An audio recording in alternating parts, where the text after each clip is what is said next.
everybody? Welcome back to another episode of the Charlton Career Mode. We are entering a brand new season today, and this is the squad we're going into the season with, guys. I have to catch you up on some transfer business that we've been doing off camera, which is going to be really exciting to have a look at in a second. But first of all, we have a game against Norwich. So I think before we do anything, before we have a look at those transfers I was mentioning, I think we should just see what these boys are going to be like on the sim this season. Give us a taste of Charlton. We should be beating this, to be fair, fairly strong Norwich team. They got Cody Silva, Cuisance in midfield, who is meant to be a really good player. Bradderich at left back as well. They've got some fantastic players, but we're at the Valley. This has to be a fortress, and that team on the left should be doing the business here against Norwich. Is it going to, though? It's a 1-1 draw. You know, first game of the season. Daka does get on the score sheet, unsurprisingly. We will low-key take that, you know. It's not disastrous, and we know that Norwich are about the same level as Charlton in this save right now. They finished one place above us last season, so we'll take it. It's a bit of a modest start, but we've got to kick on from here. Right, so moving on then to that transfer history tab. Now, I don't know how much of this I have actually already told you guys, but we'll go through all of our transfers so far. I've actually noticed there's a couple missing, so we'll have to go back into the squad hub in a second. I don't know why they're missing. Very strange, but we start off with Sean Clare. Definitely told you guys about that one, going to Familicao in the last episode. Fofana as well, big signing from the last episode. We definitely focused on that. 45.5 mil plus Xhaka going to Fiorentina. This one I don't know if I mentioned.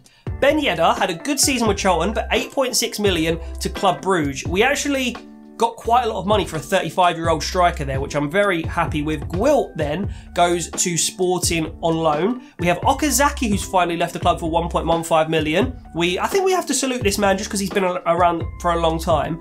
DiMarco is a free agent who we've brought in. So now we're getting into the free agents market where we always have a little look before a season starts and kicks off. And this guy, really solid, 81 rated left wing back, great depth, potentially bringing a lot of value into the club as well. I think he's worth about 25 mil. And then Pacheco as well as another high-class player that we've brought in for squad depth. I think he's 82 rated as a goalkeeper. And then we've also brought in Laeau, who is, again, a top-class winger, really, who gives a lot more depth to our wide positions up front. Of course, we've got Carvalho, we've got Elanga, sort of as our backup wingers, but this guy brings, again, a lot more value and a lot more depth into the club. As we look to reach into that top 4 this season, we're going to do it, I'm telling you. Now we need to welcome a few new faces to the Valley ahead of this season. I mean, we've already played our first game against Norwich, but still, the season is just beginning. This is going to be our top 4 season. I feel it. We've brought in a backup keeper by the name of Fernando Pacheco. Potentially Pacheco. I'm going to go with Pacheco for now. 82 rated and 33 years old. Really solid backup keeper to have. Also has the, I think, long throw trait. Yeah, there we go. Goalkeeper long throw trait. So he's a great player to have as Bajec has gone on loan. Increases the quality of our goalkeeping options. DiMarco then. Federico DiMarco comes in to Charlton. He has the early crosser trait. I didn't even realise that. Really well balanced left wing back. Worth about 23.5 million pounds.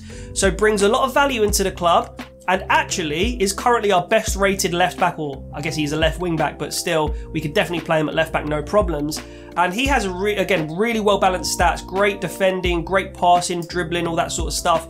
So really good player to bring in off the free transfer market. Pacheco also was a free transfer, so it's always worth on career mode looking at the free transfer market because there's so many good players just waiting to be snapped up every season.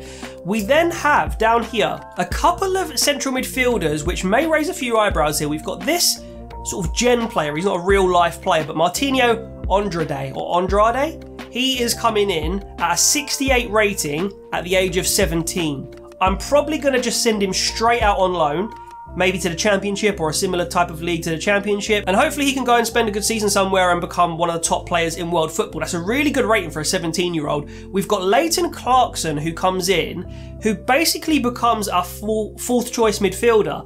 Another free transfer, 73 rated, still very young at 23 years of age, outside foot shot as one of his traits. And again, he's a 4th choice midfielder, so he's not really going to play too many games because Ward-Prowse, Gallagher, and of course Jacob Ramsey are ahead of him in the pecking order for sure. We've got Keating, who's still going to stay at the club for the time being. I don't know if I'm going to send him on loan yet. And a couple more incomings. The first of which is Rafael Laeau. Again, snapped up from the free agents, the free transfer market. Has flair and technical dribbler as some traits. Amazing pace, great dribbling, really good shooting as well, and his passing's not bad either. So we have a lot of depth now. At left wing, you can see we got Carvalho, Kano, Laeau, Giacimi, who we'll probably look to sell now.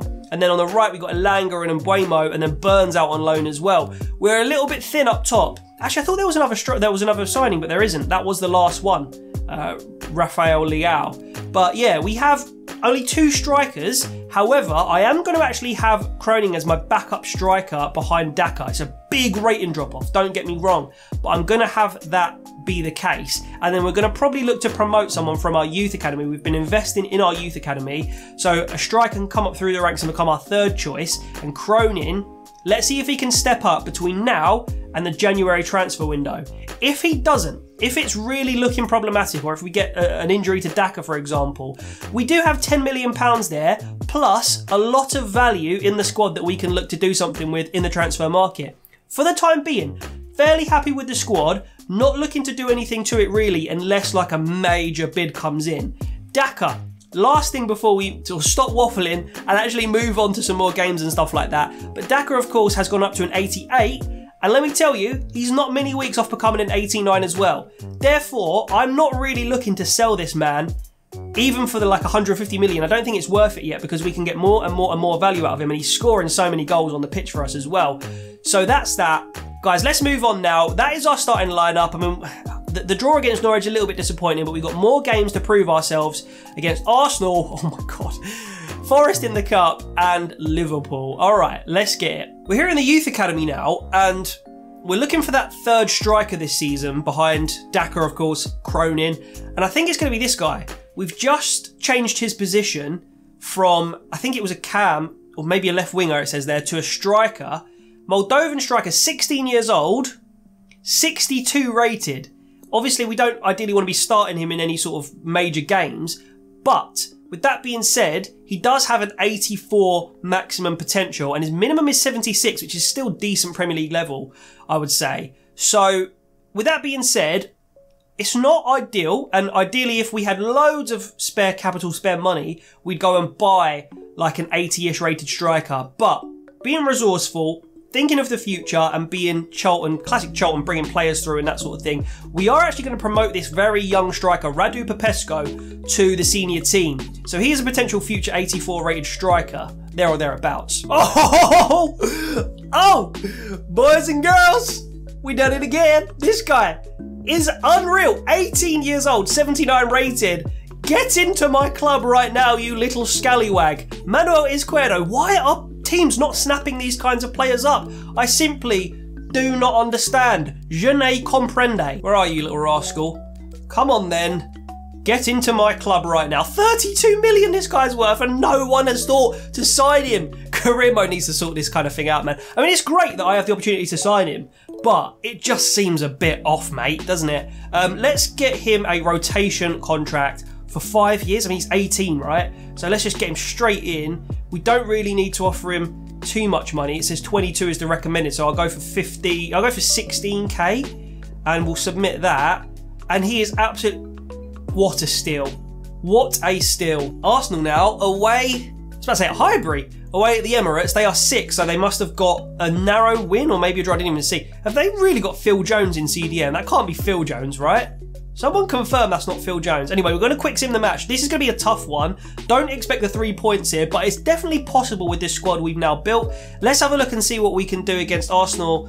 And we get the 2-1 away win with Kano stepping up with the goal, and Conor Gallagher as well. Unreal. Super ratings for the team all across the board there.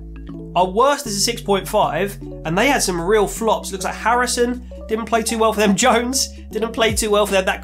Is there another Jones? I feel like there's maybe an American Jones who plays CDM, but I'm not 100% sure. If they're playing Phil Jones, they deserve that loss. Shout out Phil Jones. He's just not top 4, top 6 quality, is he? Time for another salute as a real life Charlton troop leaves the club in this save in 2025. Goodbye, Dielang Jaisimi. Gets a really good move, actually, to PSV. We worked him all the way up to a 73 rated winger, and he's got a really good... I think Jaisimi would be good in the Eredivisie for a PSV or something like that. Sort of in his prime. He's 27 now. 3.5 million, little bit of money, and... we don't want to overcrowd our squad with like loads of players, especially after we signed that Izquierdo guy and the other left winger who we signed, Laeau. So yeah, that's a really good sale for us. The right time for him to leave as we look to make ourselves top 4 rated. Oh, Liverpool have signed Diatta, Crepin Diatta, really good young player in real life. And we are about to go and take on Nottingham Forest in the Carabao Cup. We're going to play this one. I want to have a look at what Cronin can do on the pitch because it's going to help me make a good choice about whether or not to keep him in and around the squad this season, maybe send him on loan, maybe use some money to sign a new striker. So we'll rotate this squad a little bit and we'll get into the game. And we're here for what's going to be a tough game against Nottingham Forest. Let's have a look at how the two teams line up. So Forest have some really good players. Let's not forget how good Forest are. Obviously, potentially getting promoted to the Premier League this season. They're definitely going to be in the 3rd or 4th position and in the playoffs. They've got like Worrell, Cafu in CDM, not the Cafu, Da Costa up front, Carvalho, Samba in goal. Some solid players. Worrell, their captain, I know is a very good player, but we should have enough to break them down. Here's how we line up then. So the headlines, I guess Pacheco, his debut for Charlton in goal. We got Fanwo and Roden at the back. Hendricks gets a game at left back. Ward-Prowse and Jacob Ramsey and Dobson in a strong midfield. Cronin, of course, up front.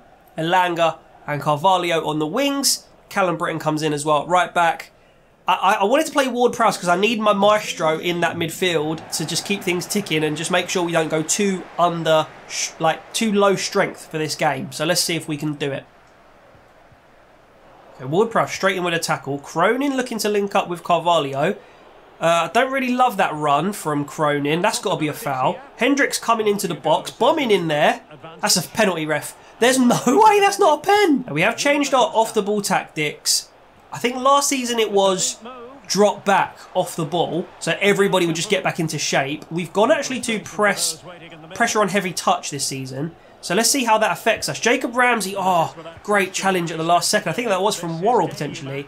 As Gragerga comes forward, Carvalho gives it away. Nice, okay, let's get an attack going here. Here's Johnson.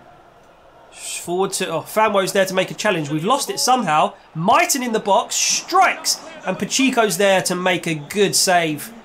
Let's get this up the pitch. Jacob Ramsey. Ooh, Dobson. And Ward-Prowse. Here's Mighton again up the right wing for Forest. Puts a good cross in. Roden's there. It's a lovely defensive header. And Carvalho's going to look to break here. Look at that gap. Oh, it's not good enough. Joe Worrell again stopping us. I thought I could just run straight through them, but Nottingham Forest, they're not having it. Fanwo with a good block there. Let's get this up the field. Okay, Cronin. It's a good pass to Carvalho. Now Ward-Prowse can definitely pick out a pass here. Cronin, that's going to be offside, isn't it, from Elanga. It's going to be, oh, if they'd let me get the finish off, I think he would have finished it. Yellow card there for Cafu, apparently, but that was probably quite a way offside. Here's Cronin picking up the ball. Look at all this space for Carvalho. Carvalho back to Ward-Prowse. Cronin in the box. His touch is too heavy and he can't get the shot off. That's no good. Ramsey back to Cronin to Elanga, who strikes Samba. Somehow makes a save there. The animation was well weird. Forest have found themselves a corner here. Roden's been winning everything in the box so far. Ramsey with that one. Changed player accidentally. Cronin's got to get this away. Does okay. Shot towards goal, doesn't harm us. That's good from Britton. Didn't we sign him off Forest potentially? No, I think it was Barnsley, right? Callum Britton. Oh no, here's Da Costa in the box. Carvalho looking to cut us open. Rodon with a loose leg. We don't concede the penalty, which is good, but we're still having to defend. Bit of possession on the edge of the box for Forest. Rodon coming out to stop Carvalho. And he's just bodied him. No foul. Gives the ball away, though. Rodon, we need you again. And Fanwo gets the block in. Pacheco with the long throw. Trait. There it is. Okay. I need... oh, I saw Elanga running down the right wing. It's 0-0 at half-time. Not the best half, I'll be honest with you. We haven't created too many clear-cut chances. But I do feel like we can definitely get a goal at some point. Okay, let's... Knock that back. Look at Elanga. Dobson's picked him out. Keep that in, Elanga. Beautiful. Look at Cronin. All that space. Look at all those chickens. Look at... That's a penalty. Okay, we've still got it. We still got it. Don't worry about it. Jacob Ramsey. What a finish, Jacob Ramsey. We kept it alive. And our number 25 does the business. Was that outside the box? It was a good strike. I feel like the keeper should have definitely done better, though. And we do actually get the first goal, which I was starting to worry wouldn't happen, actually, as this game went onwards in the second half. Forest came out looking a little bit dangerous. But luckily, Jacob Ramsey pops up with a moment of quality. Little knock there from Dobson with the assist. And it's a great strike. Pinpoint. Love it. Oh, that's the angle, isn't it? Yes. Keeper actually does get a touch, but not a strong enough one. Carvalho up to Cronin. Cronin's going to pass it straight through to Elanga. It's a great pass. That's got to be a red card and a prison sentence, ref. Seriously, man, can you stop trying to injure my players? They're human beings. No way is that just a foul. Look at that! Elanga hasn't got any legs left. All right. We've got Ward-Prowse on the set piece. We're quite central, which is annoying, but we're going to just like float it. Oh, no, that's not what I wanted. It's not what I wanted. Okay, fine, we'll just do this. All right, Ward-Prowse. No, he's meant to be the best passer in the world. Well, it's an exciting transfer, isn't it? Oh, they've given the ball away. That's stupid. On your bike, did you see Cronin just not move there? The obvious through ball, and Cronin just decided not to even move. All right, Cronin, you're not impressing me too much so far. Some of your link-up play's been okay. To be fair, no one moved for you there. That wasn't your fault. Look at this space. Come out, come out, come out. Castillo. No way, they're going to score. Oh, it's a save, or it might have hit the post. It's a post. There was no save there. That just straight up hit the post from Da Costa. Good chance for Forest. Pacheco, I don't know if he had it covered, to be honest. We're going to make a little substitution right now in the 66th minute. And it is going to be DeMarco getting his debut for the youngster Hendricks, who's had a solid game. Let's see what he can offer us. Dobson keeps it alive for us. Here's Elanga. Always so deep, Elanga, isn't he? Oh, it's a good pass to Ramsey. Cronin's in there. Cronin, get your goal, son. It's a save. Cronin's got to be scoring those. As your striker, you've got to be scoring those. Cronin, mate, this is your chance to shine, and I don't know if you're taking it right now, my guy.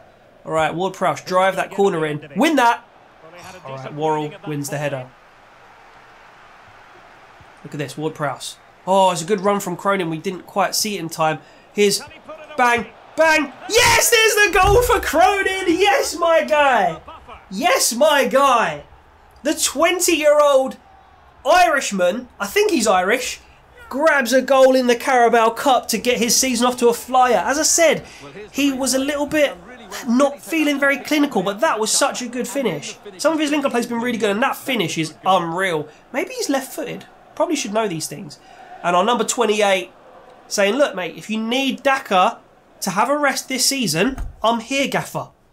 I respect it. Another youngster coming on for Charlton here, Keating, Cole Keating. I think he's another Irishman, actually. Coming on for Jacob Ramsey, who scored our opener here. He's got sort of 10 minutes to impress us. Let's see if he can do anything. Keating to Elanga, to Cronin. Back to Cole Keating, who's going to strike it from the edge of the box. And it's out for a corner, and we're going to have a really subtle debut here. Really short debut, I should say, for that striker who he promoted, the Moldovan. Is it Popescu? Who's going to come on for Cronin, who quite rightfully should get a little standing ovation here. The cutscene is taking really long to get into effect, and actually it looks like it's not going to happen before this corner. Cronin getting a standing ovation, I would hope, and our number, I don't like number 13 on him, but Popescu, the new young striker that we've got in our ranks, comes on for a little cameo. And Joe Rodon, oh, he's been winning everything in the air, but we can't seem to win attacking headers from corners. I just don't score from corners, mate, and I think that's going to be it now as they look to come forward here. And it should be a 2-0 win for Charlton here, and it is. We knocked Forest out of the cup nice and early, and a really good display from our mostly reserves, I'll be honest with you. Young players, reserves, that kind of vibe. Pacheco with a clean sheet in his first game as a Charlton player. And it's a good, solid win in the cup. Solid. I hate it when a player comes on, though, and gets a 5.8 like Keating here. He didn't deserve... He like, completed pretty much all of his passes. He was good, man. He was fine. I don't like it he got a 5.8. Ramsey, our man of the match, at 8.1. And Cronin with an 8 here with his goal. Assists from DiMarco and Georgie Dobson. Solid, very solid. So it's the 30th of August, and we'll end today's episode off with a tricky fixture at home against Liverpool, followed by deadline day, just in case there are any more like transfer dealings we want to do. To be fair, Cronin impressed me. So I'm not desperate to get a striker in, at least for these first 3 to 4 months of the season. And then obviously the transfer window in January will reopen. So I'm not expecting a win here. This is one of the games where, you know, if we lose, I wouldn't be devastated. I don't want us to get thrashed by more than 2-3 goals, really. They have an unbelievable side. Salah, Martinez and Jota up front. Neuhaus, Camavinga and Fabinho. They still got Van Dijk as their captain. Oh, mate, like, I don't even, like, look at that team. It's unbelievable. We shouldn't win this, really. There should be no planet on which we... Things are changing. Daka with the brace. Lavia chipping in with the goals, which you don't often see. That is an excellent, excellent result. Wow, man. All I really want to see on deadline day for us is a couple of our youngsters going out on loan. Like this, Martinho Andrade, the guy who we just brought in, goes to Genoa on a season-long loan move. That's fine. That's a really good shout, really. And then Lavia wants to go, or Hertha Berlin want to take Lavia. No way. He's a starter for us. So we've got at least one more of our young players out the door. Kylian Bider, who had a blinder, pardon the rhyme, I think he was at Carlisle or Tranmere or something like that last season. He was on like a +7 at the end of the season. He now moves to Heidenheim. No, actually, I don't know where that is. It might be like the German second league or something, but he's going to go and join them for a season. Hopefully he gets another good run out and is on equally as good form as last season. And that is going to take us all the way through to the 1st of September and the end of deadline day ahead of the season where we will qualify. Just channel it, manifest it, keep saying it, it's going to happen. And yeah, the squad is looking so solid, guys. Fofana's gone up to an 85. Squad's looking sexy. Let me know in the comments, do you think this is a good enough squad to get into the top 4 this season? So thank you guys for watching. Don't forget to check out the other series here on Red Vibe. We've got ourselves a rebuild challenge series. We've recently rebuilt Everton, Leeds, some of the Premier League clubs that are struggling towards the bottom of the table. And we've also got other videos and content and series going on my other channel, so check those out as well, guys. Take care. I'll see you in the next one. Love you, gang.